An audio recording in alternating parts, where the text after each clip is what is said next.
이제 47일 앞으로 대선이 다가왔습니다. 저희 시선집중에서는 오늘부터 다음 주 수요일까지 나흘 연속으로 특별 기획 각 당의 대선 경선 토론회를 마련했습니다. 각 당의 상황에 따라서 후보자들이 직접 출연해서 토론을 하거나 아니면 후보자를 대표하는 대리인들이 나와서 치열한 토론을 펼칠 것으로 기대하고 있습니다. 오늘 이제 그 첫 번째 순서가 될 텐데요. 오늘은 더불어민주당 각 후보 측의 대리인들이 나오셔서 토론을 진행하겠습니다. 제가 한 분씩 먼저 소개를 해드릴 텐데요. 기호 순서로 소개를 해드리도록 하겠습니다. 먼저 이재명 후보 측의 재윤경 대변인 나오셨습니다. 안녕하십니까? 네, 안녕하세요. 예, 최성 후보 측 이상성 본부장 모셨습니다. 어서 오십시오. 네, 반갑습니다. 예, 문재인 후보 측의 진성준 대변인 나오셨습니다. 네, 안녕하세요. 진성준입니다. 예, 안희정 후보 측의 강훈식 대변인 나오셨고요. 네, 안녕하십니까. 강훈식입니다. 예. 한 분 소개하느라고 저도 좀 숨이 차고 네 분 한꺼번에 나오셔서 고맙습니다. 예. 이런 시각에 이렇게 물론 요즘 뭐 경선이기 때문에 좀 일찍부터 움직이시겠습니다만 나오셔서 상당히 좀 민감하고 무거운 주제를 집중 토론하기에는 아직 좀 몸이나 입이 안 풀리셨을 것 같아서요. 괜찮으시겠습니까? 네, 안 풀렸어요. 이게 사실 좀 워밍업이 필요하기 때문에 일단 뭐 본격적인 토론에 들어가기 전에 좀 가벼운 질문부터 좀 드리고 시작을 해야 될 것 같습니다. 지금 뭐 여러 가지 상황 때문에 내 후보가 직접 나오지는 못하고 뭐 내 후보의 복심이라고 할 수 있는 네 분이 나오셨는데 각 후보들이 오늘 그 토론에 오기 전에 무슨 특별한 당부의 말씀이라든가 무엇이 있었는지 짧게 한 말씀씩 좀 가볍게 듣고 지나갈까요? 어떻게 최윤경 대변인부터 말씀을 좀 드려볼까요? 예. 일단 그 정치적 논쟁보다는 가급적이면은 좋은 정책을 잘 소개해 주시라는 부탁을 하셨고요. 예. 사실 이재명 시장님 하면은 선명성도 중요하지만 또 일관성에 대해서는 많은 분들이 칭찬을 아끼지 않는 것 같습니다. 예. 그래서 이재명을 알면 이재명을 지지하게 된다. 뭐 이렇게들 지지자분들께서 많이 말씀해 주시는데요. 오늘 이 시간을 통해서 이재명 후보가 왜 반드시 우리나라의 적폐를 해소하고 새로운 대한민국을 만들 수 있는지에 대해서 충분히 전달할 수 있었으면 좋겠습니다. 예, 이상성 본부장님께 드리죠.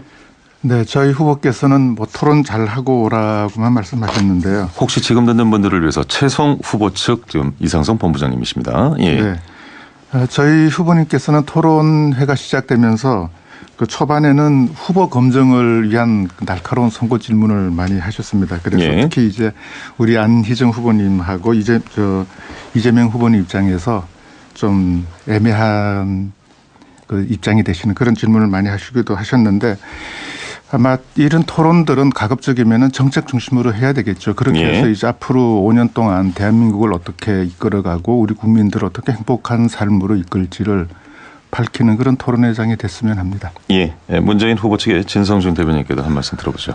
네, 문재인 후보는 호남 경선을 위해서 어제 전주 그리고 오늘은 광주에 가 계셔서 저는 직접 만나지 못했습니다. 예. 다만 대리인 토론에 나가게 됐습니다. 이렇게 전화를 드렸더니 우리는 한 팀이다 하는 자세로 토론을 했으면 좋겠다. 예.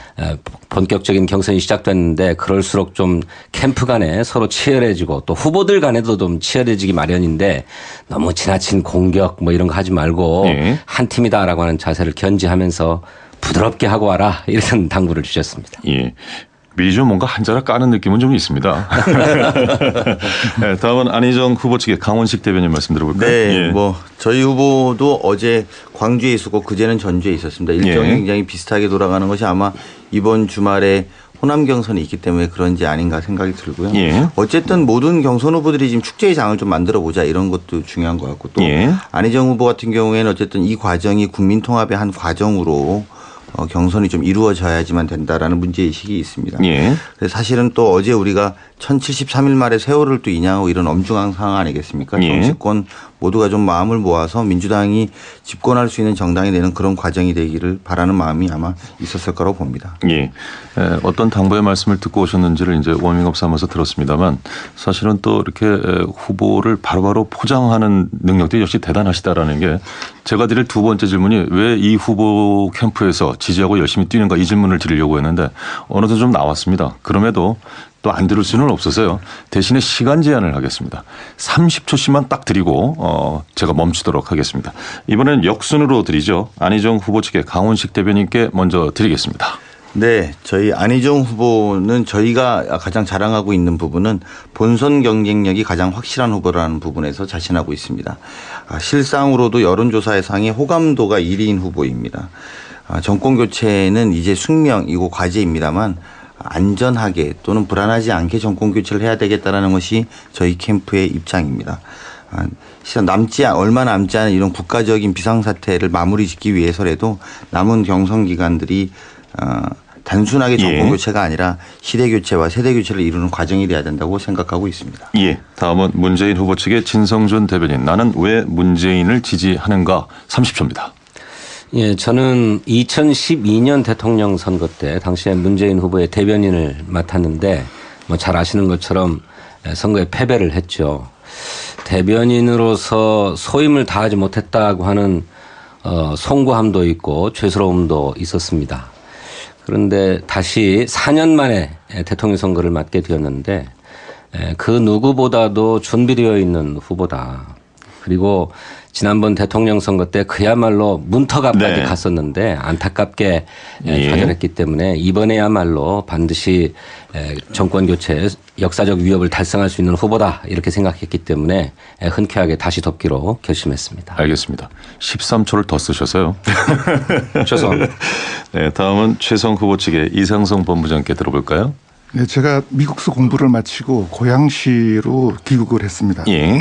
그래서 고양시에서 이제 학자로서 살다가 우연찮게 정치에 입문을 하게 되어서 이제 도연을 했는데 그때 우리 최성 시장님을 경험하게 되었어요. 우리 최성 시장님의 그 인간성과 진정성 그리고 이제 여러 가지 정책적인 측면들에 호감을 가지게 되었고 이번 이제 대선에 출마하시면서 저에게 이제 정책을 맡기셔서 그래서 이렇게 참여하게 되었습니다. 예. 다음은 이재명 후보 측의 재윤경 대변인께 30초 드리겠습니다. 저는 사실 그 6천억 가량의 부실 채권을 그 탕감을 한 경험이 있습니다. 이 그 엄청난 실적을 만들어내는데 가장 큰 역할을 해주신 게 이재명 시장님이신데요. 제가 그걸 계기로 만나 뵙고 잘 살펴보니까 성남이라는 지역이 어떻게 보면 작은 대한민국이라고 할 수 있습니다. 계층 갈등이나 세대 갈등 이게 굉장히 많이 폭발하는 지역이었는데 그 안에서 성남을 통합시키고 굉장히 유능한 행정가이자 정치가로서의 면모를 보여주셨습니다. 바로 이런 모습이 지금 우리 대한민국에 많은 개혁의 과제를 완성하고 새로운 대한민국으로 거듭나는데 필요한 게 아닌가 싶습니다. 알겠습니다. 제가 이제 한번 테스트 삼아서 시간을 재봤는데요. 조금씩 늘어나잖아요. 그래서 가급적 좀 이렇게 줄여서 말씀을 해주시면 오늘 좀 많은 얘기를 나눌 수 있을 것 같습니다. 충분히 몸이 풀리셨을 것으로 보고 이제 좀 본격적인 얘기를 나눠보겠습니다. 가장 최근 이슈가 지금 그 투표 결과 유출 문서 이제 이 이야기일 것 같은데 일단 그 호남 대전을 앞두고 상당히 좀 술렁거리는 것 같습니다. 어느 분이 먼저 이 부분과 관해서 좀 문제 제기를 해주실까요? 뭐 제가 어제 저희 안희정 후보 캠프의 강훈식 대변인입니다. 어제 저희가 뭐 논평을 좀 냈었는데요. 사실은 좀 저희 당으로서는 굉장히 안타까운 일이 생긴 거다. 저희는 이렇게 생각하고 있습니다. 그래서 저희는 어제 이런 SNS에 이런 도는 것이 우리 물론 당의 선관위가 그러니까 사실이 아닌 문건이다 이렇게 이야기를 했기 때문에 그런 문건들이 돌아다니는 것 자체가 경선 초반부에 특히나 이번에 저희 당 경선에 214만 명이라고 하는 국민적 관심이 굉장히 높단 말입니다. 그리고 아직 그거의 사전투표의 형식에서 이런 문제가 발생돼서 굉장히 유감스럽다고 생각이 들고요. 이 과정에 있어서 어쨌든 뭐 선관위의 허위 사실 자체는 믿고 있습니다만 이 과정들이 좀 명백하게 밝히는 과정들이 좀 돼야 되겠다. 그래서 이후에 있을 우리가 경선 과정들이 좀 더 다 모두가 함께 할 수 있는 그런 과정이 돼야 되지 않느냐 이런 입장을 갖고 있습니다. 네. 그러니까 개표 결과가 개표하자마자 모두 밀봉되어 가지고 보관되었기 때문에 무슨 개표 결과가 뭐 작성되어서 유출된 것은 아니라고 봅니다. 그런 점에서 무슨 신뢰할 만한 근거가 있는 그런 뭐 통계니 결과가 나오는 것은 아니라고 생각하는데 다만 당초에 룰을 합의할 때 좀 미진한 점이 있었던 것 같아요. 그렇게 전국에서 투표소 투표를 실시하고 나면 어떤 방식으로든 참관인도 많이 뭐 거기 들어가고 하기 때문에 흘러나갈 수 있으니 개표를 마친 직후에 그 개표 결과를 발표하는 게 좋겠다라고 하는 의견이 있었습니다만 그렇게 발표하게 되면 나머지 경선, 순회 경선에 영향을 줄 수 있기 때문에 발표하지 말고 밀봉하자 했기 때문에 이런 일들이 발생할 수 있는 개연성이 있었다고 생각하거든요. 좀 구조적으로 우려가 있었다는 얘기군요. 그렇죠. 일단 애시당초 그런 한계를 안고 출발했는데 그런 것이 어떤 세력에 의해서인가 뭐 이용된 것일 수도 있고 또는 그냥 실수로 나간 것일 수도 있고 이런 거라고 생각합니다. 예. 네, 저도 현장 투표 끝나자마자 뭐 그 직계표가 마구 돌아다니고 저도 하나 받은 게 있습니다. 그래서 이렇게 되면은 압도적인 그 지지를 받은 후보가 밴드웨건 현상으로 지지자들이 몰릴 수가 있거든요. 그래서 이거는 좀 심각한 문제다. 애초에 이 경선 설계를 할 때 뭔가가 좀 잘못되었다. 충분한 어떤 시뮬레이션을 해보지를 못하고 전국에 1000여 명의 투표 참관인들이 있는데 그분들이 이걸 끝까지 비밀을 지켜줄 것이라고 믿었던 게 저는 잘못이라고 생각을 하고 그런 점에서 선관위는 좀 반성을 하고 차제에 이런 일이 다시는 발생하지 않도록 조심해야 될 것 같습니다. 그 애초에 문제가 있을 수 있다라는 점은 어떤 측면에서는 사전에 문제 가능성을 인지했기 때문에 그에 따른 사실 이 대안도 마련을 했어야 됐다라는 문제 제기가 가능합니다. 사전에 그 문제가 있었기 때문에라고 얘기하는 것은 지금 선관위가 할 말은 아니라고 생각을 하고요. 중요한 거는 이제 먼저 대단히 송구스러운 일이 벌어졌다고 생각을 합니다. 공당인데 이렇게 아주 기본적인 질서조차도 우리가 지키지 못하고 있다는 거, 뭐 이런 모습으로 과연 정권 교체 이후에 국민들에게 우리에게 신뢰를 줄 수 있는가라는 측면에서 대단히 송구스럽고 너무 부끄럽다는 생각이 좀 들고요. 근데 문제는 그거거든요. 이게 투표가 끝나자마자 지역위원장 단톡방에서 이런 개표 결과가 올라왔다. 이거는 공조직조차도 굉장히 도덕적으로 좀 해이한 것이 아니냐 이런 생각이 좀 들고 우리 당 전체가 정말 원칙을 지키는 것에 대해서 다시 한번 좀 심사숙고해야 될 때인 것 같습니다. 그 점에 대해서 제가 한마디만 더 말씀드리자면 짧게 좀 부탁드리겠습니다. 민주당 경선할 때마다 룰이 바뀝니다. 그러다 보니까는 선관위가 헤맬 수밖에 없어요. 그래서 한번 룰을 정해서 미국처럼 10년, 20년, 30년이 지나도 같은 룰로 하게 되면 이런 실수가 없을 거라 그런 생각을 합니다. 알겠습니다. 자, 네 분을 모시고 경선 토론을 지금 진행을 하고 있는데요. 잠시 전하는 말씀 듣고 또 이어가겠습니다.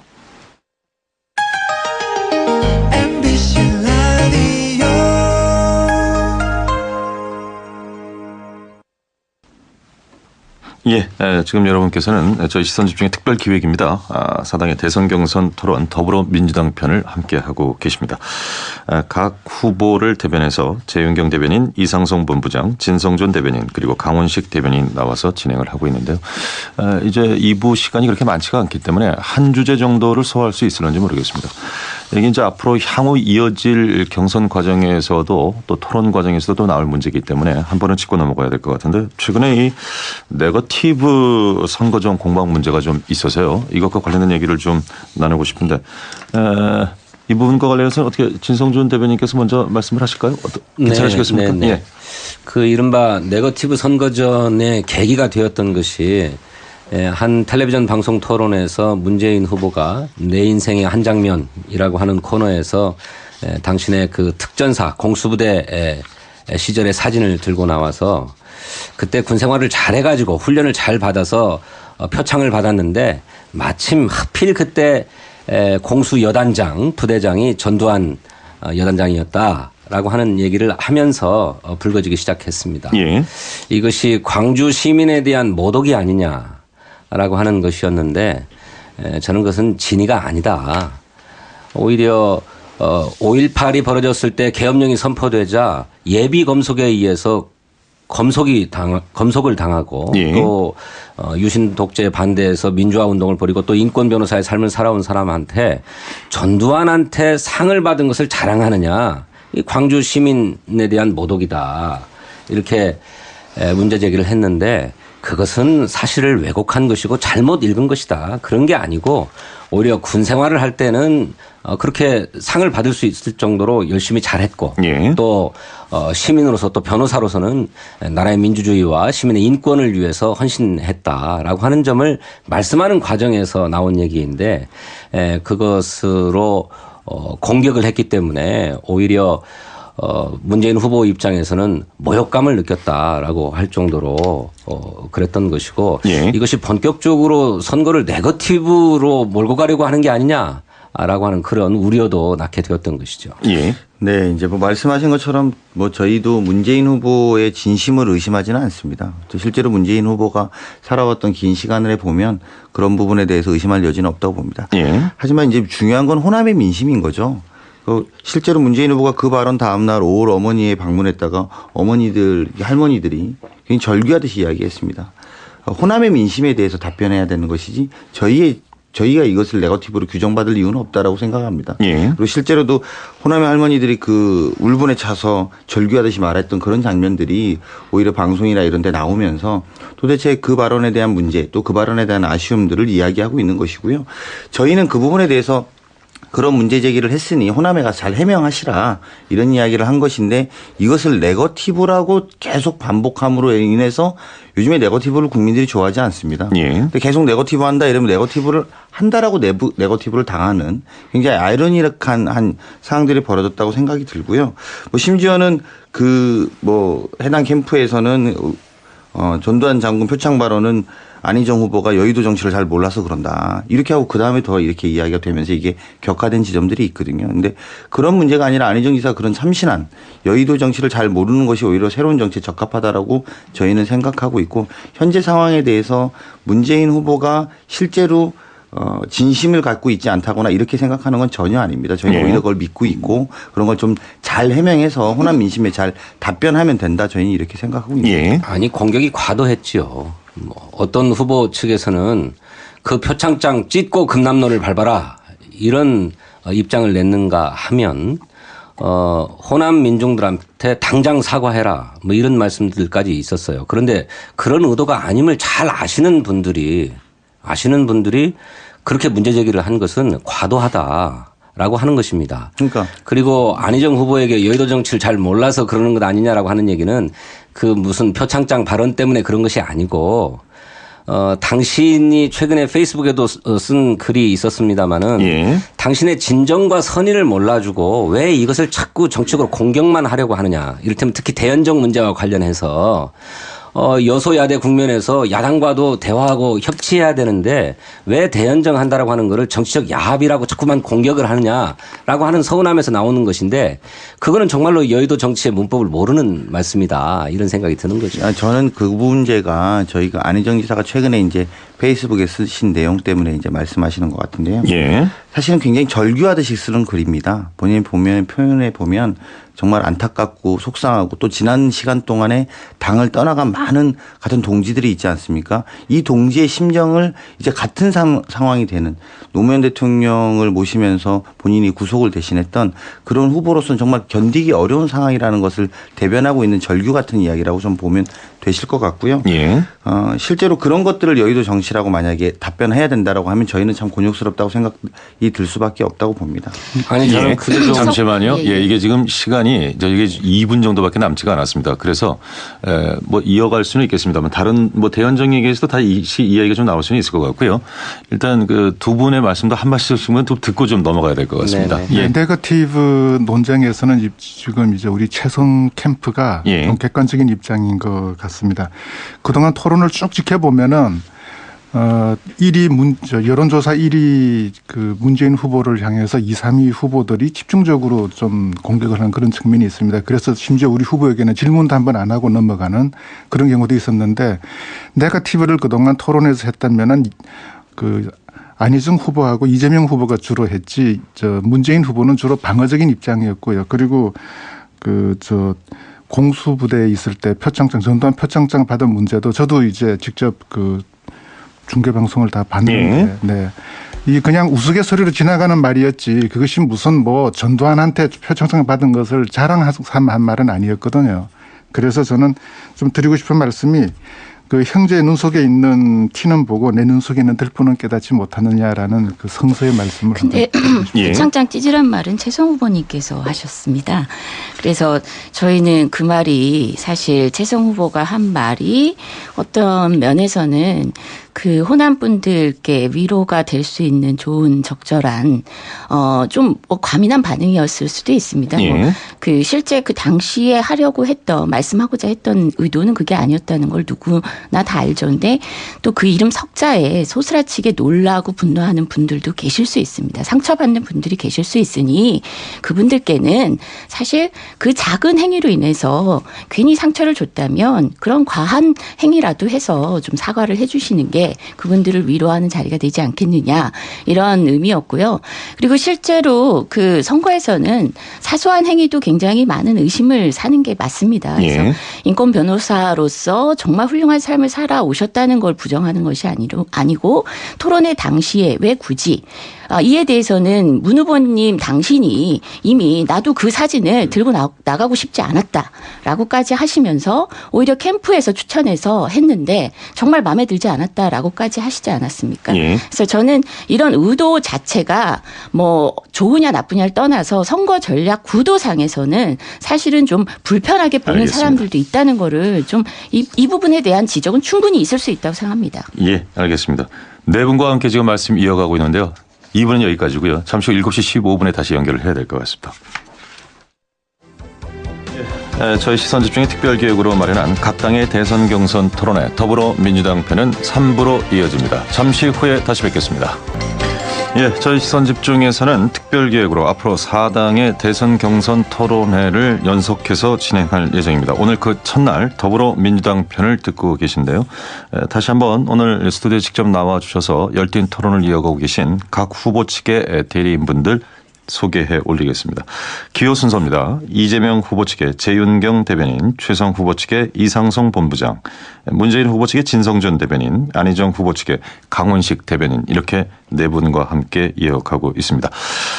오늘 이 토론과 관련해서 각 후보 진영에 궁금한 질문이 있으신 분들은 짤막하게 올려주시면 문자 메시지 또는 미니로 받겠습니다. 저희가 4부 시간에 시간을 할애해서 짧게라도 좀 답변을 듣는 시간도 마련하겠습니다. 우리 청취자 여러분들께서도 관심 깊게 오늘 토론회를 지켜봐 주시고 참여해 주시길 바라겠습니다. 자, 이제 3부 본격적인 쟁점 토론에 들어가야 하는데 들어가기 직전에 속보 하나 좀 전해드리겠습니다. 6시 45분 상황입니다. 세월호 지금 인양 작업이 진행되고 있는데 앞서 이 선미 램프 부분 제거 작업이 어떻게 될 것인가. 이게 지금 소조기가 오늘까지이기 때문에 상당히 좀 관심 사안이었는데요. 제거 작업이 완료됐다라는 속보가 들어와 있어서 전해드렸습니다. 자, 그럼 이제 본격적으로 다시 네 분과 함께 진행을 해보겠습니다. 시간이 많지 않기 때문에 핵심 쟁점별로 좀 짚어보겠습니다. 뭐 여러 가지 쟁점이 있겠습니다만 저희가 마련한 쟁점이 몇 가지가 있는데요. 그 가운데 첫 번째 쟁점입니다. 당내 리더십 문제와 관련된 부분인데 이 부분과 관련해서는 문재인 후보의 리더십에 대해서 당 내외에서 논란이 있기 때문에 진성준 대변인께서 먼저 입장을 표명해 주시고 토론을 이어가는 식으로 진행을 하겠습니다. 진 대변인께 기회를 먼저 드리죠. 예, 문재인 후보의 리더십 문제가 제기되는 것은 문재인 후보가 당대표 시절에 이른바 분당 사태가 있었던 게 아니냐라고 하는 것 때문이라고 생각합니다. 그러니까 포용력이 부족하다라고 하는 지적인데요. 당시를 돌이켜보면 뭐 안철수 의원이 탈당을 하고 또 뭐 박지원 의원 등 탈당했던 게 모두가 다 문재인 대표가 추진했던 당 혁신 작업에 대해서 반대해서 탈당했던 것입니다. 예. 그러니까 안철수 후보는 그 혁신이 너무 미진하다. 그러니 전당대회를 통해 가지고 새 리더십을 뽑아서 혁신을 더 강하게 밀고 나가야 된다. 이런 주장을 하시면서 총선 4개월 전에 전당대회를 주장했고 그 전당대회가 받아들여지지 않자 탈당을 하신 거고요.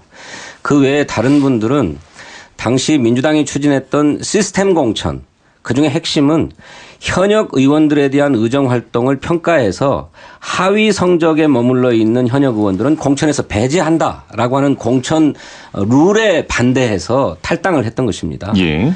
그러니까 총선을 바로 앞두고 당내의 분열을 이야기할 수 있는 전당대회 주장이 합당하지 않기 때문에 받아들이지 않았는데 그것 때문에 탈당을 한 거고 다른 분들은 자신들이 현역 의원 평가 과정에서 불이익을 받아가지고 공천에서 탈락하지 않을까 하는 것이 두려워서 탈당했던 것이기 때문에 그것을 문재인 대표가 포용력이 부족했기 때문에 탈당이 일어나는 거다. 이렇게 문제 제기하는 것은 잘못된 거다. 오히려 탈당을 한 당사자들이 문제가 있는 것으로 지적받아야 될 문제다. 이렇게 생각합니다. 예. 뭐 어쨌든 탈당이 옳은 선택은 아니라고 생각합니다.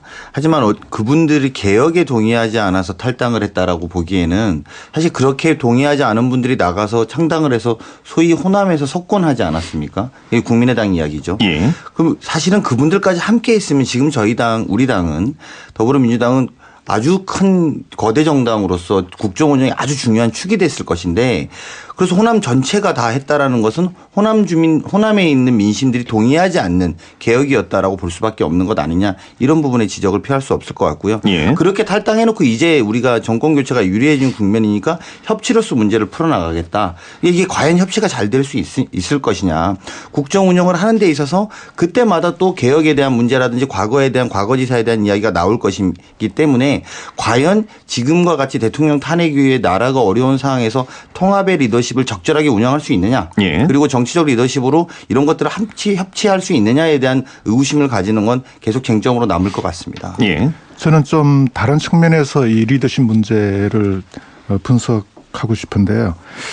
사실 우리나라 정치 풍토가 all or nothing 제로섬 게임이었습니다. 승자가 모든 것을 독식하는 그런 이제 체계였는데 그래서 지금 이제 문재인 캠프에 대해서 이런 공격이 오는 것도 뭐 친노, 친문 패권주의를 부르짖는 사람들도 내심은 승자가 모든 것을 독식하면서 이제 그 권력에서 배제될 것을 두려워하는 그런 두려움이 내심에 있지 않나 그런 생각입니다.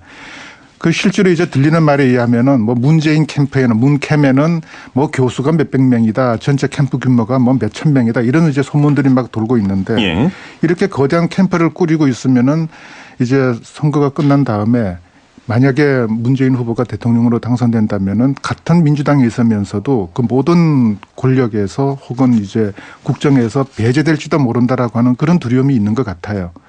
그래서 지난번 이제 토론회 때 안희정 후보께서 민주당 내에 인수위를 구성할 의향이 없으시냐 이런 질문을 하신 것도 민주당 전체로서 이 국정을 운영해야지 예. 문재인 캠프 그 단독으로 하는 것은 문제가 있다 이런 이제 취지에서 말씀하신 것 같은데 그래서 그 문재인 후보께서는 이제 차제에 이런 세간의 그 풍문과 두려움을 잠재울 수 있는 예. 그런 그 특단의 대책을 발표하시면 어떨까?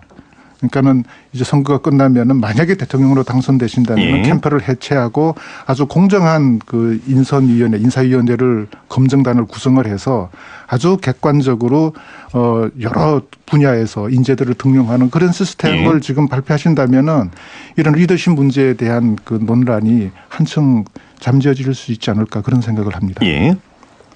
일단 뭐 리더십은 여러 각도로 살펴볼 수 있을 것 같은데요. 그러니까 저는 오히려 일관성의 측면도 좀 리더십의 굉장히 중요한 요소라고 보고 있습니다. 예. 물론 뭐 그 여러 정치적 환경에 따라서 뭐 언제나 같은 입장을 고수할 수만은 없는 것이 정치 현실이지만 그럼에도 불구하고 좀 지나치게 자주 입장이 바뀌는 모습에서 좀 그 리더십에 의구심을 가질 수도 있다고 생각하고요. 예. 그리고 또 그 많은 분들께서 지적을 하다시피 공교롭게도 여러 원인이 있었겠죠. 뭐 그리고 양측에 뭐 서로 화해할 수 없는 어떤 그 벽이 있었겠지만 어찌 됐건 그 경쟁자로서 함께했던 분들이 대부분 떠나갔다. 뭐 심지어 최근에는 이제 몇 개월 전까지 당 대표로 모셔서 예. 당 대표를 역임하셨던 분까지도 떠나셨는데 이런 과정이 뭐냐면 떠나는 것 자체는 있을 수 있다. 있다고 생각하고 뭐 그 좋은 일은 아니지만 또 이게 뭐 불가피한 측면도 있다고 생각합니다. 그러나 떠나는 과정에서 충분히 배려하고 차후에라도 함께할 수 있는 이런 그 연대의 가능성이 열려 있느냐라는 측면에서 예. 문재인 후보님의 리더십에 많은 문제 제기가 이루어지는 건 그 연대의 가능성조차 차단해 버리는 그런 모습들을 종종 보기 때문에 우려가 예. 많은 거고요. 그래서 실제로 경쟁자들이 떠난 것이 끝난 게 아니고 다시는 같이 하지 않겠다라는 굉장히 그 극단의 관계 그 단절 이런 모습까지 보이고 있어서 우려가 예. 되는 것이 사실인데 정권 교체 이후에 우리가 여소야대가 되지 않습니까? 정권이 교체되면. 근데 그분들이 이렇게 장담을 하고 있는 상황에서 같이 예. 할 수 없다라고 한다면 과연 우리가 이렇게 그 여소야대 과정에서 개혁 과제를 완성할 힘을 우리가 획득할 수 있느냐라는 측면에서 대단히 우려하고 있고 예. 이 부분에 대해서는 저희가 단지 문제 제기만 하는 게 아니고요. 저는 이걸 좀 수용하고 이제라도 연대의 가능성에 대해서 좀 더 폭넓은 행보가 이어지셨으면 좋겠다라는 생각이 듭니다. 예. 혹시 진 의원님 더 추가적으로 하실 말씀이 있으신데요? 아니 왜 없겠습니까? 그럼 짧게 좀 부탁드리겠습니다. 예, 너무 많은 말씀들을 주셔서 그러는데 예. 여소야대 국면에서 반드시 야당과 협치해야 합니다. 대화와 타협해야 되고 그 민주주의 본령 아닙니까? 예. 설령 여소야대가 아니고 여대 야소라 하더라도 야당과 대화해야 되는 거죠. 그런데 그것과 야당 세력과 통합을 해야 된다거나 또는 연정을 해서 권력을 나눠야 된다라고 하는 얘기는 다른 얘기입니다. 이게 좀 자연스럽게 리더십하고 대연정 문제가 지금 연결이 되고 있는데 이건 뭐 나누지 않겠습니다. 이어가시죠. 예. 그런데 이것을 서로 혼용해서 쓰고 있어요. 예.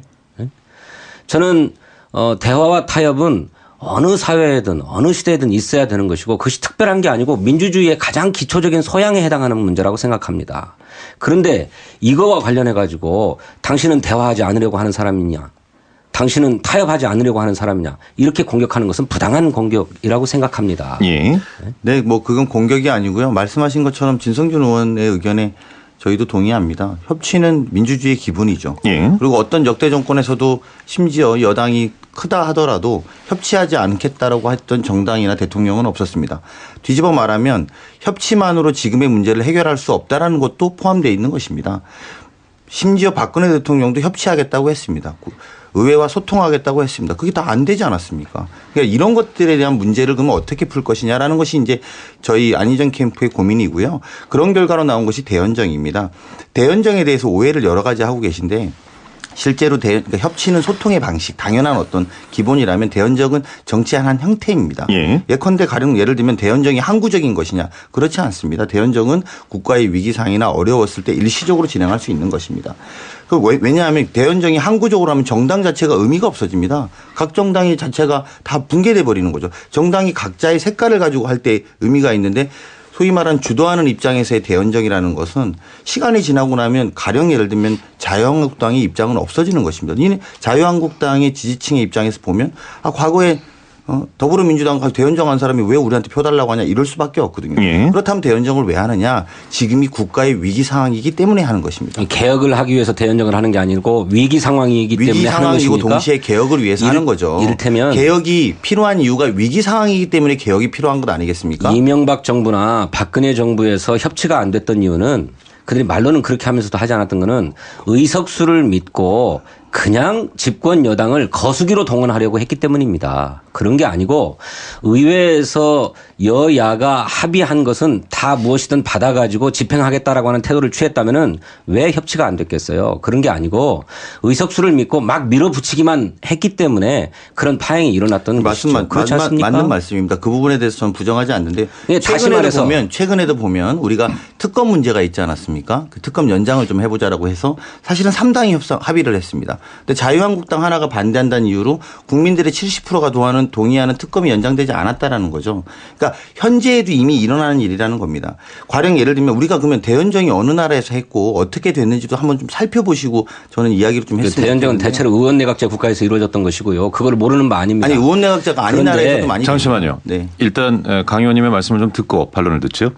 예컨대 남아공에 있는 만델라 대통령 같은 경우에도 대연정을 해서 사실은 역대 유례 없는 남아공 전체를 번영으로 이끌고 실제로 큰 소수파였던 만델라 대통령의 정당이 다수파로 가는 과정이 가장 중요했던 영광을 만들었던 실제로 역사를 갖고 있습니다. 그러니까 저는 대연정에 대해서 적폐 세력과 손잡는 거냐, 개혁을 위해서 하는데 어떻게 적폐 세력과 손잡는 거냐라는 단순한 논리로 문제를 볼 것이 아니라는 겁니다. 진성준 의원께서 오히려 의원을 해보셨으니까 전 다 알 거라고 봅니다. 아니 그러니까 드리는 말씀이에요. 네, 그래서 제가 말씀을 드리는 탄핵에 거예요. 반대하고 특검에 반대해서 온 국민이 바라는 특검 연장조차도 반대해서 좌절시킨 정당과 개혁을 합의한다면 어떤 것을 합의할 수 있습니까? 어떤 개혁을 합의할 수 있습니까? 이를테면 그것은 개혁 최소주의를 지향한다 이런 얘기 아니겠습니까?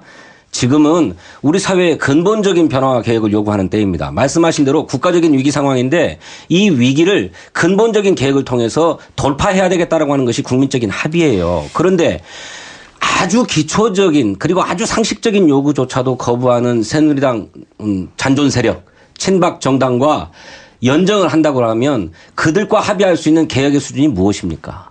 개혁의 수준에 대한 논의는 우리가 해봐야 됩니다. 왜냐하면 각 정당이 가령 예를 들면 봅시다. 지난번에도 박근혜 대통령이 경제민주화를 이야기해서 이걸 제대로 우리가 입법화했다라면 그리고 실제로 그 과정에 연정과 대연정의 과정이 있었더라면 경제민주화 이루어졌을 겁니다. 이번 대선까지 이슈가 되고 끌고 오지 않았을 거라고 봅니다. 예. 다만 선거 때가 되면 다 중간에 모여서 모두가 같은 공약을 내놓고도 선거가 끝나고 나면 자기 상대당의 후보를 반대하고 또는 대통령을 반대해야지만 살아남는 이 구조를 대연정이 아니면 다른 방법으로 깨트릴 수 없다라는 겁니다. 그래서 우리가 지금까지 국회가 매일 비생산적이고 정치인들은 매일 싸운다는 그런 국민들의 인식 자체를 깨트릴 만한 과정 그리고 그것들을 개혁이라고 하는 지금 같은 적기가 없습니다. 대연정의 가장 적기는 모두가 개혁을 원할 때 즉 국가를 정말 크게 개혁해야 된다. 그 개혁에 합의할 때 대연정을 가장 크게 도출할 수 있기 때문에 저희가 주장하고 있는 거죠. 알겠습니다. 자, 잠시만요. 지금 제가 시간 배분을 좀 해야 되는데요. 지금 그 문재인 후보 측의 진성준 대변인 그리고 안희정 후보 측의 강원석 대변인이 지금 열띤 토론을 진행을 했는데 벌써 지금 3부가 마감 시간이 다 되세요. 제 의원님하고 이 본부장 말씀도 좀 안 들을 수가 없을 것 같습니다. 이 주제 관련해서. 제 의원님께 드릴까요? 저는 두 가지 측면을 말씀드리고 싶습니다. 그러니까 일단 뭐 대연정과 협치에 대해서 이렇게 많은 말씀하시는데 사실 지난 12월에 우리 당이 법인세 1% 인상 겨우 1%입니다. 이것도 사실은 못했습니다. 근데 지난 12월이 사실 박근혜 대통령에 대한 국민들의 분노가 집중이 되면서 특히 새누리당이었죠. 당시 새누리당에 대한 지지율이 크게 폭락하고 있는 상황이었습니다. 그 와중에서도 그 의원들은 어떤 측면에서는 본인들의 신념이고 본인들이 대변해야 되는 그 기득권 세력을 위해서 철저하게 복무하는 모습을 봤습니다. 저는 개혁 의지는 전혀 없다고 보고 있고요. 이런 그 세력에 대해서 우리가 사실은 어느 정도는 심판을 해야 되는데 맞습니다. 이제 현실에서 그래도 협치가 중요하니 뭐 이 심판과 협치 이후에 또 길게 봐서 대연정 뭐 이런 게 다 필요하다고 보면 어떤 과정을 우리가 담보해야 되는가. 저는 사실 그 당시에도요.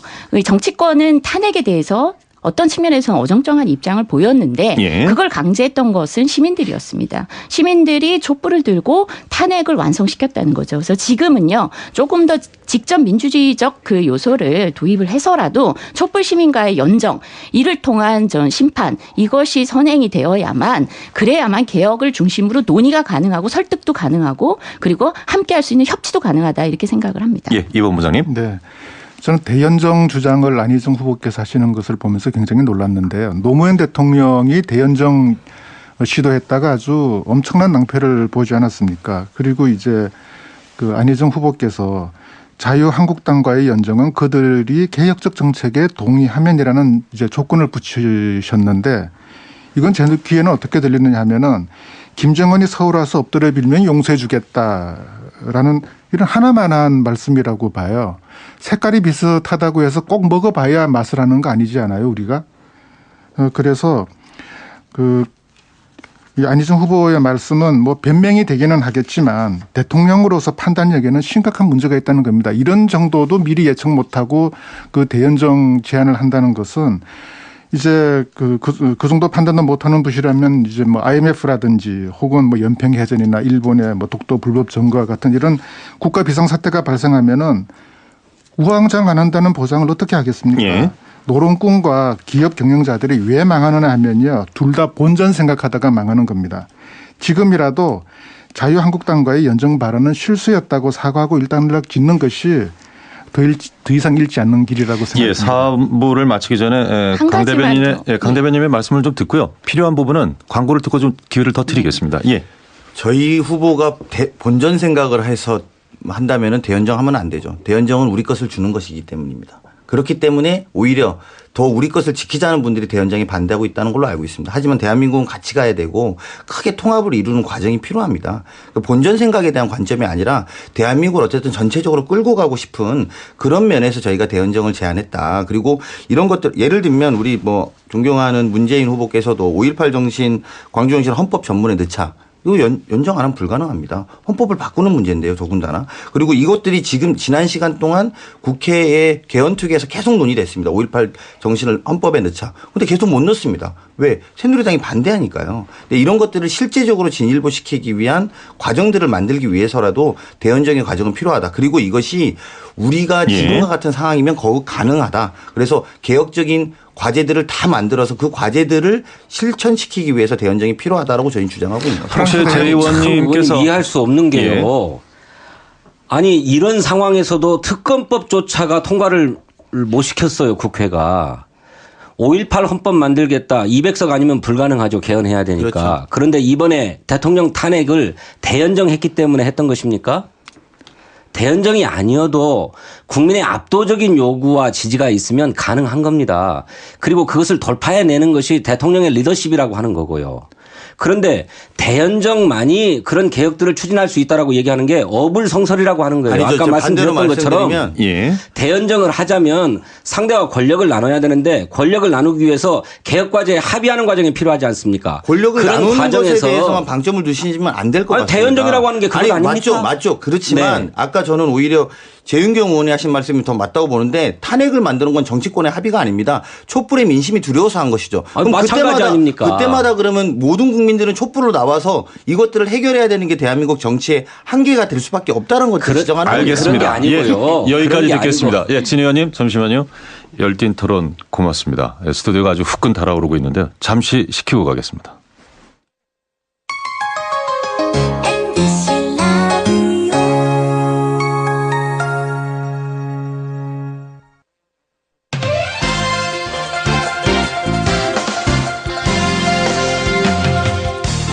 여러분은 지금 시선집중 특별기획 더불어민주당 경선 토론회를 듣고 계십니다.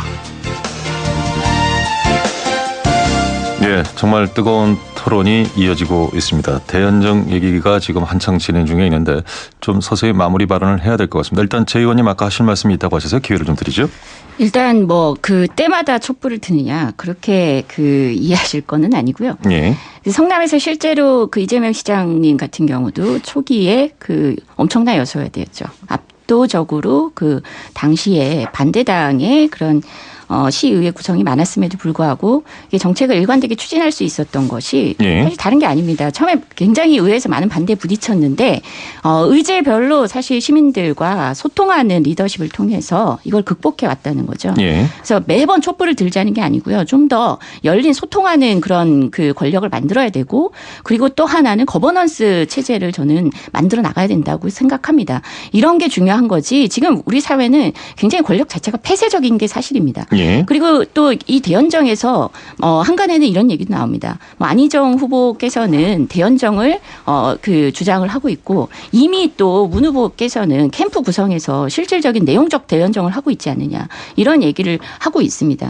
저는 이제 이 선거 국면에서 민주당 경선인데 민주당 정체성이 좀 오히려 흔들리는 경선이 치러지고 있는 것이 아닌가 이런 의구심이 들 때가 많습니다. 아까도 잠깐 말씀하시면서 북한에 있는 사람 이름을 드는데 우리가 서로 어떤 입장에 대해서 확인하고 문제 제기를 할 때도 약간의 종북 이데올로기에 대한 반감 이런 걸 이용해서 저희가 서로 얘기를 해서는 안 된다고 생각하는데 복지에 대해서도 약간 그동안 새누리당이 얘기했던 퍼주기 얘기를 가지고 공격을 상대 후보를 공격하거나 아니면은 반북 이데올로기 가지고 이렇게 공격을 하는 모습들을 이렇게 좀 많이 봅니다. 뿐만 아니라 이런 캠프 구성에서도 정말 이렇게 그동안에 박근혜 대통령이 경제 교사라고 했던 사람들이 참여하는 이런 내용적인 모습을 보면서 우리가 점점 민주당의 정체성 흔들리고 후퇴하고 있는 것이 아닌가 이런 생각이 드는데요. 저는 이제라도 이 민주당 경선 과정에서 좀 전반적으로 정체성의 문제를 다시 한번 좀 생각해 봤으면 좋겠습니다. 예, 이 본부장님. 네. 좀 극단적인 이해 같습니다만은 프랑스 대혁명 세력이 루이 16세와 연정했으면은 프랑스 대혁명을 이루었겠습니까? 지금은 국민들에 의한 무혈 혁명의 그런 그 역사적인 그 시점입니다. 그래서 우리 정치권에서는 국민들과 대연정을 해야 된다고 저는 생각을 하고요. 그동안 국민들이 민주당에 대해서 적극적인 지지를 못한 것은 민주당 내에 좀 반개혁적인 그런 성향을 가진 분들이 분위기를 자꾸 흐려서 국민들이 실망을 해서 적극적 지지를 못했는데 이번에 만약 정권을 잡게 되면은 적극적인 의지를 가지고 개혁을 추진해 나가면은 온 국민이 열광적으로 성원을 해서 오히려 이 개혁에 저항하는 반대 정치 세력을 예. 국민들이 눌러줄 거라고 생각을 합니다. 그런데 그분들하고 손을 잡자고 하는 것은 국민들의 뜻에 저항하는 것이고 국민들을 배신하는 것이죠. 촛불 민심을 배신하는 거라고 저는 생각을 합니다. 예. 그래서 적극적인 그 개혁 의지를 가지고 밀고 나가면 우리 국민들이 민주당 힘을 실어줄 것이라고 생각을 하고요. 그리고 이제 우리 재윤경 의원님께서 이제 제가 드린 말씀에 종북 프레임이라고 말씀을 하셨는데 그건 제가 종북 프레임을 걸려고 하는 게 아니고 이 말씀이 얼마나 의미 없는 말인가. 예, 그것에 알겠습니다. 대한 예로서 그렇게 들은 것일 뿐입니다. 예, 지금 최성 후보 측에 이상성 본부장께서 말씀을 하셨고요. 지금 이 대연정과 관련해서는 새 캠프가 이 안희정 캠프 쪽을 공격하는 양상이기 때문에 마지막 발언 하나를 좀 네. 짧게 제가 한 3, 40초 드릴 수 있을 것 같은데요. 예, 말씀 듣고 가시죠. 아니 그러면 마지막 발언하시기 전에 제 말씀 한 말씀 자, 이분은 문재인 후보 측의 진성준 대변인입니다. 15초만 말씀드립니다. 예. 문제의 핵심은 대통령이 민주주의적인 소양과 자질이 부족한 데 있는 겁니다. 대통령의 뜻을 무조건 관철하려고 하다 보니 집권 여당을 이용해서 국회에서 수로 밀어붙여서 이런 문제가 발생한 건데 대통령이 삼권 분립 정신에 철저히 입각해서 국회의 합리적인 토론과 그로 인한 합의를 존중하겠다는 입장만 견지한다면 여야 간에 권력을 나누지 않아도 국회에서 얼마든지 합리적 토론을 통해서 생산적인 결론을 도출해낼 수 있어요. 예. 그걸 받아들이면 문제는 간단하다. 네. 예, 강연님 말씀 그것이 안 된다고 보고 대연정이 유일한 해법이라고 하니 답답한 것입니다. 네, 많은 그런 시도가 있었는데 그게 좀 힘들었다 이런 거고 저는 예. 지역구가 충남인데요. 충남에서 민주당으로 오래 하셨던 분이 오래 하셨던 동지들이 실제로 DJP가 연합한다고 할 때 다들 개혁 정부가 되지 않을 거라고 지적했습니다. 예. 그럼에도 불구하고 가장 보수적인 데랑 어떻게 우리가 함께하냐. 가장 우리 진보적인 김대중 당시 후보가 어떻게 저렇게 김종필 후보와 같은 사람과 함께 손을 잡느냐. 그리고 충청권에서 김대중을 했던 사람은 다 뭐가 되냐. 우리 자리를 왜 저쪽에다 나눠주냐. 이런 문제들이 굉장히 많았습니다. 예. 하지만 DJP 연합은 가장 성공한 개혁 정부를 만드는 데 일조했고 실제로 IMF라는 국난 위기를 극복하는 데 가장 크게 기여했던 정부입니다. 그래서 그런 것들을 좀 생각해 보면 우리가 이 문제를 적폐 세력과 어떻게 손을 잡냐라는 관점으로 볼 것이 아니라 예. 조금 더 넓게 과거 역사에서도 우리가 그렇게 또 대연정이라고는 할 수 없지만 DJP 연합이라는 역사적 교훈을 바탕으로 해서 방식을 좀 늘려나가는 그런 넓은 이해가 필요한 시점이 아닌가 생각합니다. 알겠습니다. 이제 정말 시간이 얼마 남지 않았기 때문에 한 말씀씩은 좀 여쭤보고 가야 될 것 같습니다. 저희 청취자 질문을 하나씩 좀 드리려고 했는데요. 좀 뭉뚱거려서 드려야 될 것 같네요. 대체적인 질문의 요지가 대연정 그리고 안보관입니다. 이 사드 배치를 포함한 안보관 문제가 아닌가 싶은데요. 이 부분은 한 분씩 40초 정도씩 드릴 수 있을 것 같은데 짧게 좀 요약하시는 시간을 좀 드리겠고요. 이번에는 순서를 좀 뒤집어서 드릴까요? 안희정 후보 측의 강호식 대변인 조금 전에 말씀을 하셨으니까 네. 이재명 후보 측의 재윤경 대변인부터 말씀 듣겠습니다. 한 40초 내외로 요약 부탁드리겠습니다. 지금 먼저 그 진보가 그 집권하면 안보가 불안하다 이런 편견이 팽배한 것이 사실입니다. 근데 사실상 이명박 박근혜 정부에서 금강산 관광이 중단이 되고 개성공단 폐쇄되고 대북 경협 거의 중단된 상태인데요. 경제협력의 이득도 포기하고 대북 강경 정책 추진했는데 안보가 튼튼해졌냐 하면 그렇지도 않습니다. 북한의 핵 미사일 개발 갈수록 고도화되고 있고 이런 상황에서 사드 배치가 과연 안보에 그 이익이 되느냐. 오히려 지금 미국과 중국 양쪽에서 샌드위치 돼서 안보에서도 불이익이고 경제적 측면에서도 저희가 국익을 크게 훼손하고 있다. 이런 측면에서 저희가 균형 외교를 잘함과 동시에 안보와 그다음에 경제 협력 이 두 마리 토끼를 잡기 위한 방책으로 먼저 잘못된 사드 배치는 철회돼야 된다. 이런 입장입니다. 예, 최소한 후보 측의 이상성 본부장님. 네, 사드 문제는 미국의 항공모함 항모 전단이 중국에 접근하는 것을 막기 위해서 중성 21D라고 하는 대함 미사일을 개발을 해서 이것을 광둥성과 지린성에 배치를 했습니다.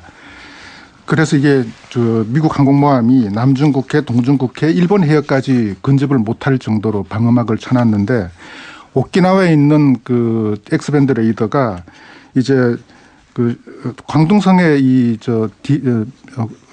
미사일 기지는 커버가 되는데 지린성은 커버가 안 됩니다. 그래서 오키나와보다 1000km 북쪽에 있는 성주에다가 이 X밴드 레이더를 설치함으로써 몽고까지 이제 커버하는 이런 감시망을 만들기 위한 것이거든요. 그래서 이것이 지금 중국과 미국이라고 하는 두 강대국의 목숨을 건 싸움인데 두 고래가 싸우고 있는데 지금 새우가 지금 고래 싸움에 지금 끼어든 격입니다. 그래서 이 문제는 무조건 반대하는 것도 심각한 문제가 있고 또 받아들여야 한다는 것도 심각한 문제가 있고 이 양 두 고래의 싸움에서 우리의 이익을 최대한 끌어낼 수 있는 그런 전략적인 지혜가 저는 절대적으로 필요하다고 생각을 합니다. 그런 전략적 지혜가 있는 분이 대통령이 되어야 이 위기를 벗어날 수가 있어요. 예, 문재인 후보 측의 진성준 대변인. 예, 민주당의 모든 대통령 후보들은 안보관에 전혀 문제가 없습니다. 안보가 무엇입니까? 안전 보장인데 국민의 안전을 보장하는 것은 평화로부터 비롯되는 것입니다. 무조건 대북 강경 정책을 쓴다고 해서 안보가 보장되는 것이 아니라 그들을 잘 달래기도 하고 또 때로는 채찍도 가해서 평화를 유지하는 것이 안보를 보장하는 것이다 이렇게 생각하고요. 사드 문제는 아까 우리 이 본부장님 잘 말씀하셨던 것처럼 미국과 중국의 외교적 갈등 사안으로 되어 있는데 이 사이에서 미국도 잡고 중국도 잡는 외교적인 균형이 중요하다 이렇게 생각합니다. 그러자면 사드를 무조건 추진할 게 아니라 차기 정부로 넘겨서 공론화 과정을 거치고 주변국을 설득해서 결정할 수 있도록 하는 그런 여유가 필요하다 이렇게 말씀드리겠습니다. 예, 안희정 후보 측의 강원식 대변인. 네, 실제로 민주당에 있는 모든 후보들이 사실 이 문제가 많이 달라 보이지만 크게 이견은 아닙니다.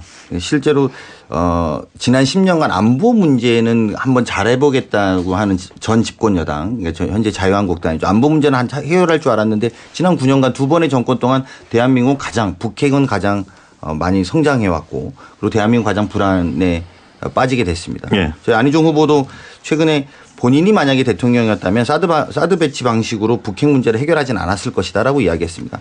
그럼에도 불구하고 이 한미동맹의 축과 또 중국과의 관계 속에서 우리들의 역할을 제대로 좀 키워서 자주적 국가로서의 역할을 해나가는 것이 중요하다는 입장을 견지하고 있는데요. 그런 만큼 이미 기합의된 것에 대한 것들의 번복 또 국제사회 신뢰 이런 것들이 좀 문제가 되기 때문에 그런 것을 우려하고 있습니다만 그럼에도 어쨌든 대한민국 중심의 안보 체계를 만들어야 된다 이렇게 답변 드릴 수 있을 것 같습니다. 예, 이제 한 문장을 만드셔서 왜 우리 후보가 대통령이 돼야 하는가 15초 내외를 드릴 수밖에 없습니다. 한 문장으로 듣겠습니다. 먼저 최성 후보 측의 이상성 본부장께 드리겠습니다. 네, 이번 대선은 정말 청렴하고 깨끗하고 준비된 대통령이 되어야만 합니다. 그런 점에서 우리 최성 후보가 되어야 한다고 생각을 합니다. 예, 이재명 후보 측의 재윤경 대변인. 이재명 후보님은 이미 교육혁신, 복지혁신, 지역경제 일자리 혁신 등 이미 유능한 진보를 실천해 왔고 보여왔습니다. 이재명 후보가 되면 대한민국 전체에 이런 혁신이 일어날 것입니다. 문재인 후보 측의 진성준 대변인. 예, 문재인 후보는 준비된 후보입니다. 그리고 검증이 다 끝난 후보입니다. 그리고 온 국민이 전국에서 골고루 지지하고 있는 지지율 1등의 후보입니다. 문재인 대표에게 압도적으로 힘을 몰아주십시오. 안희정 후보 측 강원식 대변인. 예, 민주당 경선이 본선입니다. 본선에서 이길 수 있는 후보를 뽑아야 됩니다. 국민이 어렵고 힘듭니다. 통합의 리더십을 갖춘 유일한 4번 타자 우리 안희정 후보만이 실제로 대한민국을 이 불안한 후보가 아니라 든든한 후보로 해결할 수 있습니다.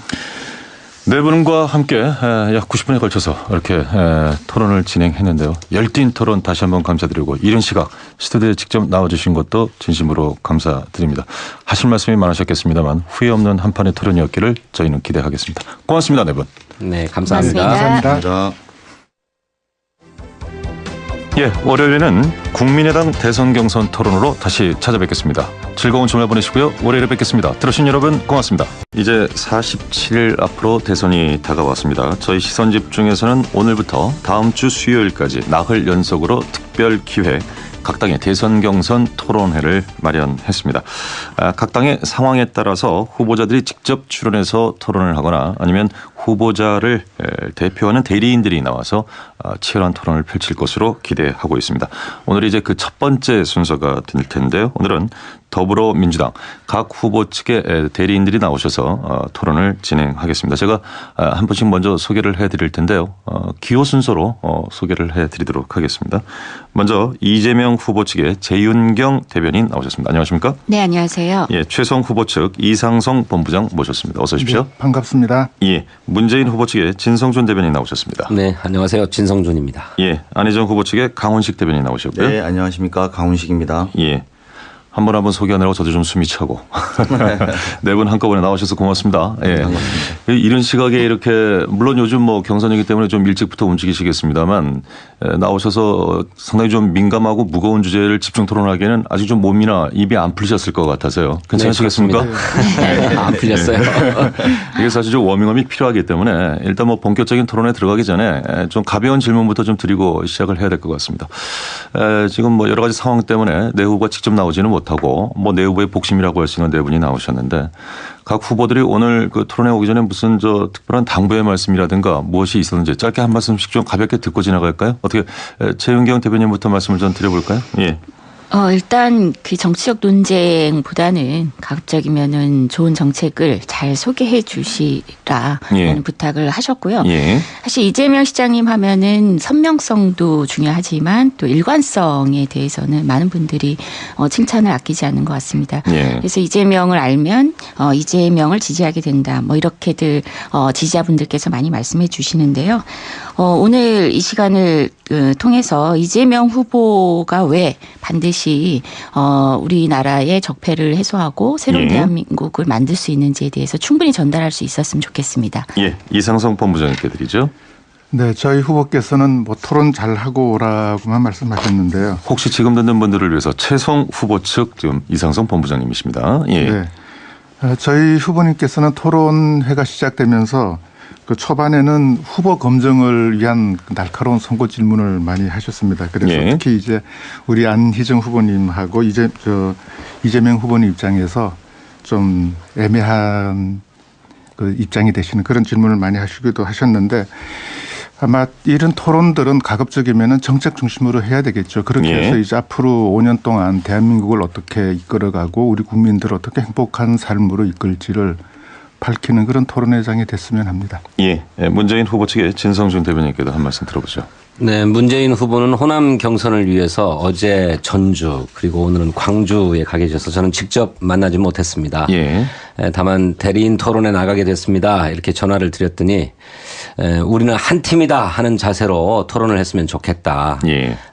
본격적인 경선이 시작됐는데 그럴수록 좀 캠프 간에 서로 치열해지고 또 후보들 간에도 좀 치열해지기 마련인데 너무 지나친 공격 뭐 이런 거 하지 말고 예. 한 팀이다라고 하는 자세를 견지하면서 부드럽게 하고 와라 이런 당부를 주셨습니다. 예.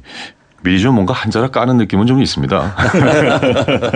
네, 다음은 안희정 후보 측의 강훈식 대변인 말씀 들어볼까요? 네, 예. 뭐 저희 후보도 어제 광주에 있었고 그제는 전주에 있었습니다. 일정이 예. 굉장히 비슷하게 돌아가는 것이 아마 이번 주말에 호남 경선이 있기 때문에 그런지 아닌가 생각이 들고요. 예. 어쨌든 모든 경선 후보들이 지금 축제의 장을 좀 만들어 보자 이런 것도 중요한 것 같고 또 예. 안희정 후보 같은 경우에는 어쨌든 이 과정이 국민 통합의 한 과정으로 경선이 좀 이루어져야지만 된다라는 문제의식이 있습니다. 예. 그래서 사실은 또 어제 우리가 1073일 만에 세월을 또 인양하고 이런 엄중한 상황 아니겠습니까? 예. 정치권 모두가 좀 마음을 모아서 민주당이 집권할 수 있는 정당이 되는 그런 과정이 되기를 바라는 마음이 아마 있었을 거라고 봅니다. 예.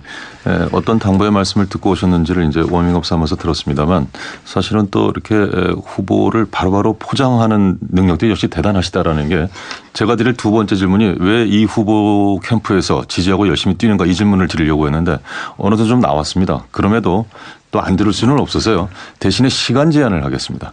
30초씩만 딱 드리고 제가 멈추도록 하겠습니다. 이번엔 역순으로 드리죠. 안희정 후보 측의 강훈식 대변인께 먼저 드리겠습니다. 네, 저희 안희정 후보는 저희가 가장 자랑하고 있는 부분은 본선 경쟁력이 가장 확실한 후보라는 부분에서 자신하고 있습니다. 실상으로도 여론조사의 상위 호감도가 1위인 후보입니다. 정권 교체는 이제 숙명. 문재인 후보가 그 발언 다음 날 5월 어머니에 방문했다가 할머니들이 굉장히 절규하듯이 이야기했습니다. 호남의 민심에 대해서 답변해야 되는 것이지 저희가 이것을 네거티브로 규정받을 이유는 없다라고 생각합니다. 예. 그리고 실제로도 호남의 할머니들이 그 울분에 차서 절규하듯이 말했던 그런 장면들이 오히려 방송이나 이런 데 나오면서 도대체 그 발언에 대한 문제 또 그 발언에 대한 아쉬움들을 이야기하고 있는 것이고요. 저희는 그 부분에 대해서 그런 문제 제기를 했으니 호남에 가서 잘 해명하시라 이런 이야기를 한 것인데 이것을 네거티브라고 계속 반복함으로 인해서 요즘에 네거티브를 국민들이 좋아하지 않습니다. 예. 근데 계속 네거티브 한다 이러면 네거티브를 한다라고 네거티브를 당하는 굉장히 아이러니컬한 상황들이 벌어졌다고 생각이 들고요.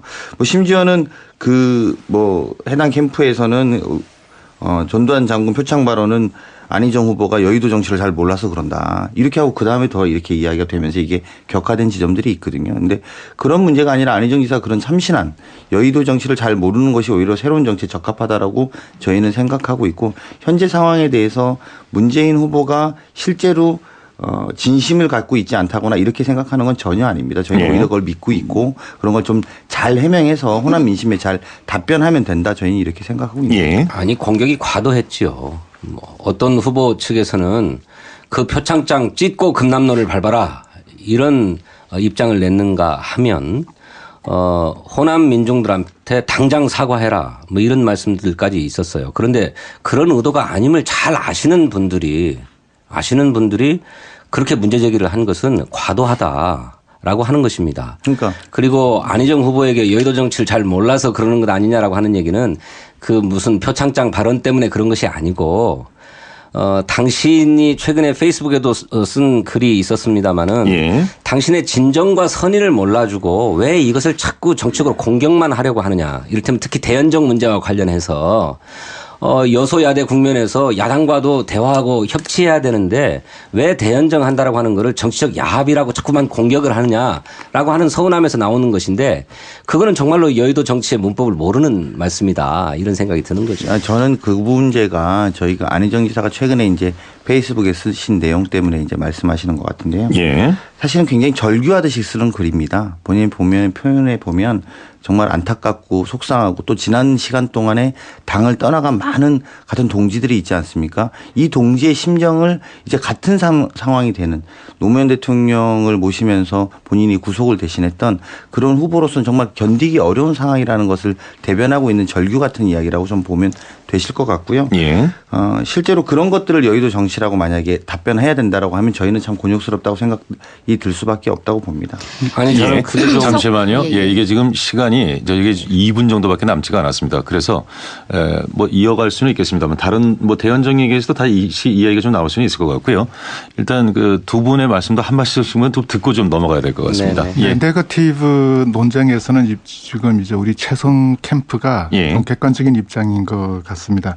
그동안 토론을 쭉 지켜보면은 1위 여론조사 1위 그 문재인 후보를 향해서 2, 3위 후보들이 집중적으로 좀 공격을 하는 그런 측면이 있습니다. 그래서 심지어 우리 후보에게는 질문도 한번 안 하고 넘어가는 그런 경우도 있었는데 네거티브를 그동안 토론에서 했다면은 그 안희정 후보하고 이재명 후보가 주로 했지 문재인 후보는 주로 방어적인 입장이었고요. 그리고 공수부대에 있을 때 전두환 표창장 받은 문제도 저도 이제 직접 그 중계방송을 다 봤는데, 네. 이 그냥 우스갯소리로 지나가는 말이었지 그것이 무슨 뭐 전두환한테 표창장 받은 것을 자랑한 말은 아니었거든요. 그래서 저는 좀 드리고 싶은 말씀이 그 형제의 눈 속에 있는 티는 보고 내 눈 속에 있는 들보는 깨닫지 못하느냐라는 그 성서의 말씀을. 근데 표창장 찌질한 말은 최성 후보님께서 하셨습니다. 그래서 저희는 그 말이 사실 최성 후보가 한 말이 어떤 면에서는 그 호남 분들께 위로가 될 수 있는 좋은 적절한 좀 뭐 과민한 반응이었을 수도 있습니다. 예. 뭐 그 실제 그 당시에 하려고 했던 말씀하고자 했던 의도는 그게 아니었다는 걸 누구나 다 알죠. 근데 또 그 이름 석자에 소스라치게 놀라고 분노하는 분들도 계실 수 있습니다. 상처받는 분들이 계실 수 있으니 그분들께는 사실 그 작은 행위로 인해서 괜히 상처를 줬다면 그런 과한 행위라도 해서 좀 사과를 해 주시는 게 그분들을 위로하는 자리가 되지 않겠느냐 이런 의미였고요. 그리고 실제로 그 선거에서는 사소한 행위도 굉장히 많은 의심을 사는 게 맞습니다. 그래서 예. 인권 변호사로서 정말 훌륭한 삶을 살아오셨다는 걸 붙일 수도 있고 또는 그냥 실수로 나간 것일 수도 있고 이런 거라고 생각합니다. 예. 네, 저도 현장 투표 끝나자마자 예. 뭐 그 직계표가 마구 돌아다니고 저도 하나 받은 게 있습니다. 예. 그래서 이렇게 되면은 압도적인 그 지지를 받은 후보가 밴드웨건 현상으로 지지자들이 몰릴 수가 있거든요. 예. 그래서 이거는 좀 심각한 문제다. 애초에 이 경선 설계를 할 때 뭔가가 좀 잘못되었다. 충분한 어떤 시뮬레이션을 해보지를 못하고 예. 전국에 1000여 명의 투표 참관인들이 있는데 그분들이 이걸 끝까지 비밀을 지켜줄 것이라고 믿었던 게 저는 잘못이라고 생각을 하고 예. 그런 점에서 선관위는 좀 반성을 하고 차제에 이런 일이 다시는 발생하지 않도록 조심해야 될 것 같습니다. 예. 그 애초에 문제가 있을 수 있다라는 점은 어떤 측면에서는 사전에 문제 가능성을 인지했기 때문에 그에 따른 사실 이 대안도 마련을 했어야 됐다라는 문제 제기가 가능합니다. 예. 사전에 그 문제가 있었기 때문에라고 얘기하는 것은 지금 선관위가 할 말은 아니라고 생각을 하고요. 예. 중요한 거는 이제 먼저 대단히 송구스러운 일이 벌어졌다고 생각을 합니다. 공당인데 이렇게 아주 기본적인 질서조차도 우리가 지키지 못하고 있다는 거, 뭐 이런 모습으로 과연 정권 교체 이후에 국민들에게 우리에게 신뢰를 줄 수 있는가라는 측면에서 대단히 송구스럽고 너무 부끄럽다는 생각이 좀 들고요. 예. 근데 문제는 그거거든요. 이게 투표가 끝나자마자 지역위원장 단톡방에서 이런 개표 결과가 올라왔다. 이거는 공조직조차도 굉장히 도덕적으로 좀 해이한 것이 아니냐 이런 예. 생각이 좀 들고 우리 당 전체가 정말 원칙을 지키는 것에 대해서 다시 한번 좀 심사숙고해야 될 때인 것 같습니다. 예. 그 점에 대해서 내분을 제가 한마디만 더 말씀드리자면 짧게 좀 부탁드리겠습니다. 민주당 경선할 때마다 룰이 바뀝니다. 그러다 예. 보니까는 선관위가 헤맬 수밖에 없어요. 그래서 예. 한번 룰을 정해서 미국처럼 10년, 20년, 30년이 지나도 같은 룰을 하게 되면 이런 실수가 없을 거라 그런 생각을 합니다. 예, 알겠습니다. 자, 네 분을 모시고 경선 토론을 지금 진행을 하고 있는데요. 잠시 전하는 말씀 듣고 또 이어가겠습니다.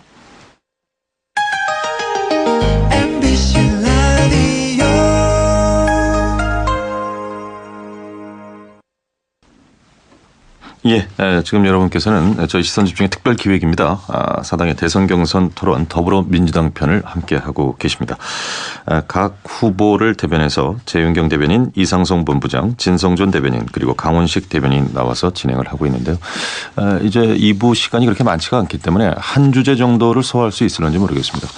이게 이제 앞으로 향후 이어질 경선 과정에서도 또 토론 과정에서도 나올 문제이기 때문에 한 번은 짚고 넘어가야 될 것 같은데 최근에 이 네거티브 선거전 공방 문제가 좀 있어서요. 이것과 관련된 얘기를 좀 나누고 싶은데 이 부분과 관련해서 어떻게 진성준 대변인께서 먼저 말씀을 하실까요? 괜찮으시겠습니까? 네. 예. 그 이른바 네거티브 선거전의 계기가 되었던 것이 한 텔레비전 방송 토론에서 문재인 후보가 내 인생의 한 장면이라고 하는 코너에서 당신의 그 특전사 공수부대 시절의 사진을 들고 나와서 그때 군 생활을 잘 해가지고 훈련을 잘 받아서 표창을 받았는데 마침 하필 그때 공수 여단장 부대장이 전두환 여단장이었다라고 하는 얘기를 하면서 불거지기 시작했습니다. 예. 이것이 광주 시민에 대한 모독이 아니냐라고 하는 것이었는데 저는 그것은 진위가 아니다. 오히려 5.18이 벌어졌을 때 계엄령이 선포되자 예비 검속에 의해서 검속을 당하고 예. 또 유신 독재에 반대해서 민주화 운동을 벌이고 또 인권 변호사의 삶을 살아온 사람한테 전두환한테 상을 받은 것을 자랑하느냐. 이 광주 시민에 대한 모독이다. 이렇게 문제 제기를 했는데 그것은 사실을 왜곡한 것이고 잘못 읽은 것이다. 그런 게 아니고 오히려 군 생활을 할 때는 그렇게 상을 받을 수 있을 정도로 열심히 잘했고 예. 또 시민으로서 또 변호사로서는 나라의 민주주의와 시민의 인권을 위해서 헌신했다라고 하는 점을 말씀하는 과정에서 나온 얘기인데 그것으로 공격을 했기 때문에 오히려 문재인 후보 입장에서는 모욕감을 느꼈다라고 할 정도로 그랬던 것이고 예. 이것이 본격적으로 선거를 네거티브로 몰고 가려고 하는 게 아니냐라고 하는 그런 우려도 낳게 되었던 것이죠. 예. 네, 이제 뭐 말씀하신 것처럼 뭐 저희도 문재인 후보의 진심을 의심하지는 않습니다. 또 실제로 문재인 후보가 살아왔던 긴 시간을 보면 그런 부분에 대해서 의심할 여지는 없다고 봅니다. 예. 하지만 이제 중요한 건 호남의 민심인 거죠. 실제로 이거 과제입니다만 안전하게 또는 불안하지 않게 정권 교체를 해야 되겠다라는 것이 저희 캠프의 입장입니다. 얼마 남지 않은 이런 국가적인 비상사태를 마무리 짓기 위해서라도 남은 경선 기간들이 단순하게 정권 교체가 아니라 시대 교체와 세대 교체를 이루는 과정이 돼야 된다고 생각하고 있습니다. 예. 다음은 문재인 후보 측의 진성준 대변인. 나는 왜 문재인을 지지하는가 30초입니다. 예, 저는 2012년 대통령 선거 때 당시에 문재인 후보의 대변인을 맡았는데 뭐 잘 아시는 것처럼 선거에 패배를 했죠. 대변인으로서 소임을 다하지 못했다고 하는 송구함도 있고 죄스러움도 있었습니다. 그런데 다시 4년 만에 대통령 선거를 맡게 되었는데 그 누구보다도 준비되어 있는 후보다. 그리고 지난번 대통령 선거 때 그야말로 문턱앞까지 갔었는데 안타깝게 좌절했기 때문에 이번에야말로 반드시 정권 교체의 역사적 위협을 달성할 수 있는 후보다 이렇게 생각했기 때문에 흔쾌하게 다시 덮기로 결심했습니다. 알겠습니다. 13초를 더 쓰셔서요. 죄송합니다. 네, 다음은 최성 후보 측의 이상성 본부장께 들어볼까요? 네, 제가 미국서 공부를 마치고 고양시로 귀국을 했습니다. 예. 그래서 고양시에서 이제 학자로서 살다가 우연찮게 정치에 입문을 하게 되어서 이제 도연을 했는데 그때 우리 최성 시장님을 경험하게 되었어요. 우리 최성 시장님의 그 인간성과 진정성 그리고 이제 여러 가지 정책적인 측면들에 호감을 가지게 되었고 이번 이제 대선에 출마하시면서 저에게 이제 정책을 맡기셔서 그래서 이렇게 참여하게 되었습니다. 예. 다음은 이재명 후보 측의 최윤경 대변인께 30초 드리겠습니다. 저는 사실 그 6천억 가량의 부실 채권을 그 탕감을 한 경험이 있습니다. 이 그 엄청난 실적을 만들어내는데 가장 큰 역할을 해주신 게 이재명 시장님이신데요. 제가 그걸 계기로 만나 뵙고 잘 살펴보니까 성남이라는 지역이 어떻게 보면 작은 대한민국이라고 할 수 있습니다. 계층 갈등이나 세대 갈등 이게 굉장히 많이 폭발하는 지역이었는데 그 안에서 성남을 통합시키고 굉장히 유능한 행정가이자 정치가로서의 면모를 보여주셨습니다. 바로 이런 모습이 지금 우리 대한민국에 많은 개혁의 과제를 완성하고 새로운 대한민국을 거듭나는 데 필요한 게 아닌가 싶습니다. 알겠습니다. 제가 이제 한번 테스트 삼아서 시간을 재봤는데요. 조금씩 늘어나잖아요. 그래서 가급적 좀 이렇게 줄여서 말씀을 해주시면 오늘 좀 많은 얘기를 나눌 수 있을 것 같습니다.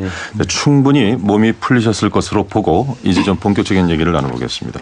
가장 최근 이슈가 지금 그 투표 결과 유출 문서 이제 이 이야기일 것 같은데 일단 그 호남 대전을 앞두고 상당히 좀 술렁거리는 것 같습니다. 어느 분이 먼저 이 부분과 관해서 좀 문제 제기를 해주실까요?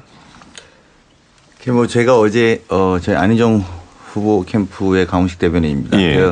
어제 저희가 뭐 논평을 좀 냈었는데요. 사실은 좀 저희 당으로서는 굉장히 안타까운 일이 생긴 거다. 저희는 이렇게 생각하고 있습니다.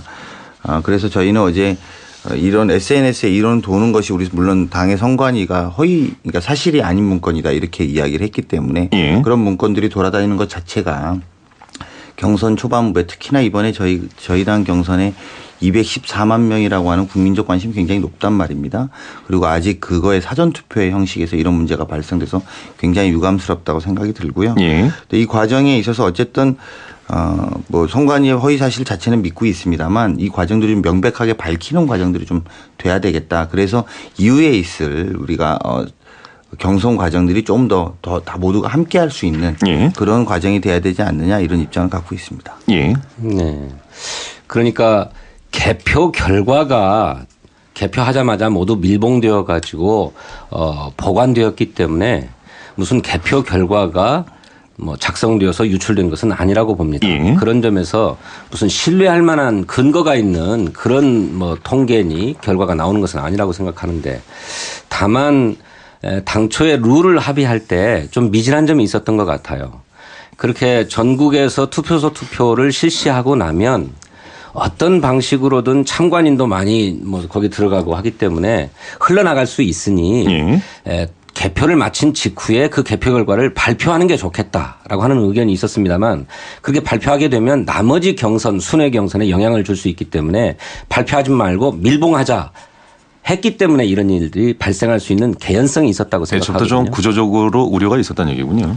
그렇죠. 애시당초 그런 한계를 안고 출발했는데 그런 것이 어떤 세력에 의해서인가 뭐 이용된 것이 정하는 것이 아니고 토론회 당시에 왜 굳이 이에 대해서는 문 후보님 당신이 이미 나도 그 사진을 들고 나가고 싶지 않았다라고까지 하시면서 오히려 캠프에서 추천해서 했는데 정말 마음에 들지 않았다라고까지 하시지 않았습니까? 그래서 저는 이런 의도 자체가 뭐 좋으냐 나쁘냐를 떠나서 선거 전략 구도상에서는 사실은 좀 불편하게 보는 알겠습니다. 사람들도 있다는 거를 좀 이 부분에 대한 지적은 충분히 있을 수 있다고 생각합니다. 예, 알겠습니다.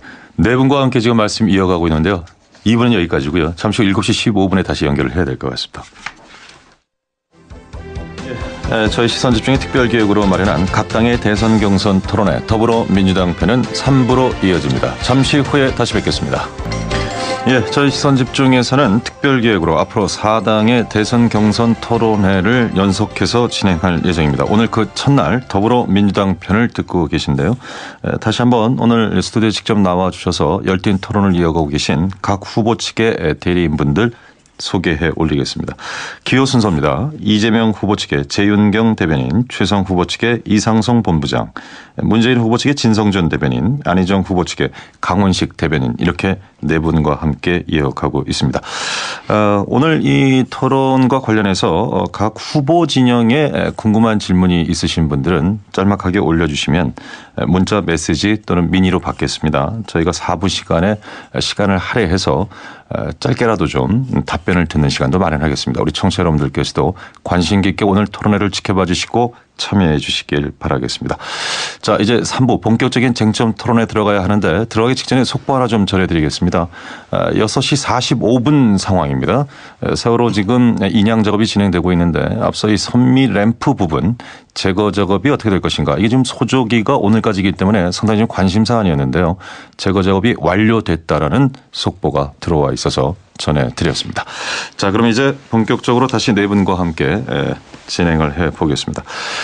시간이 많지 않기 때문에 핵심 쟁점별로 좀 짚어보겠습니다. 뭐 여러 가지 쟁점이 있겠습니다만 저희가 마련한 쟁점이 몇 가지가 있는데요. 그 가운데 첫 번째 쟁점입니다. 당내 리더십 문제와 관련된 부분인데 이 부분과 관련해서는 문재인 후보의 리더십에 대해서 당 내외에서 논란이 있기 때문에 진성준 대변인께서 먼저 입장을 표명해 주시고 토론을 이어가는 식으로 진행을 하겠습니다. 진 대변인께 기회를 먼저 드리죠.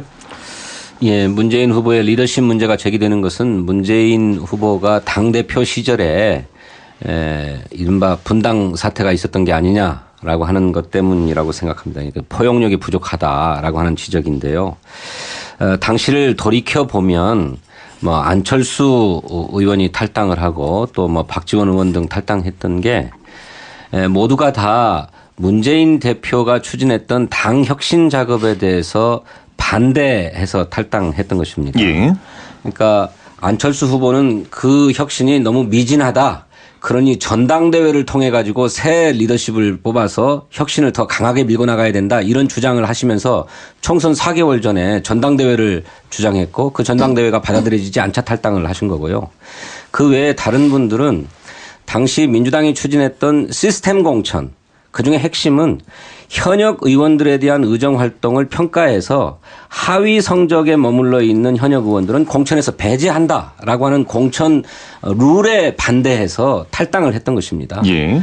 그러니까 총선을 바로 앞두고 당내에 분열을 야기할 수 있는 전당대회 주장이 합당하지 않기 때문에 받아들이지 않았는데 그것 때문에 탈당을 한 거고 다른 분들은 자신들이 현역 의원 평가 과정에서 불이익을 받아가지고 공천에서 탈락하지 않을까 하는 것이 두려워서 탈당했던 것이기 때문에 그것을 문재인 대표가 포용력이 부족했기 때문에 탈당이 일어나는 거다. 이렇게 문제 제기하는 것은 잘못된 거다. 오히려 탈당을 한 당사자들이 문제가 있는 것으로 지적받아야 될 문제다. 이렇게 생각합니다. 예. 뭐 어쨌든 탈당이 옳은 선택은 아니라고 생각합니다.